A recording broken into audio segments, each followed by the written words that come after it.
স্বাগত জানাচ্ছি সবাইকে আজকে নতুন এই ভিডিওতে। এই যে দেখেন এখানে উপরে ধুমা দিছি কি জন্য, এই যে এখানে গাছ, শুকনা গাছ, বিভিন্ন লতা পাতা শুকিয়ে গেছে, এগুলো দিছি এই বড় পাতিলটার মধ্যে।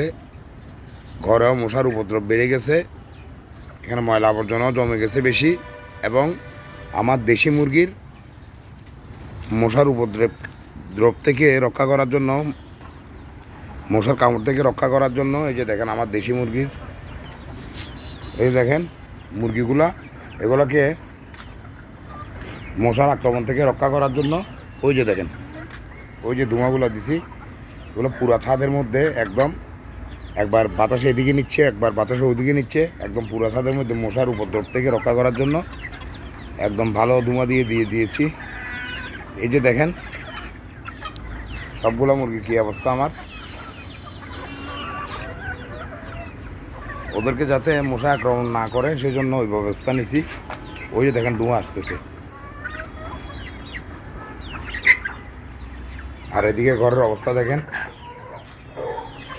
এই যে এখানে ওদের ছোটোগুলোকে বন্ধ করব, আর ওইদিকে বড়গুলো আছে, এগুলো খোঁচা মুরগি এখানে আছে, আর এদিকে এই যে দেখেন এগুলা বড় ছোট মিক্সার হয়ে গেছে। এখানে এখানে ডিম পাড়া রানিং মুরগি আছে এবং ছোটও আছে। এই যে দেখেন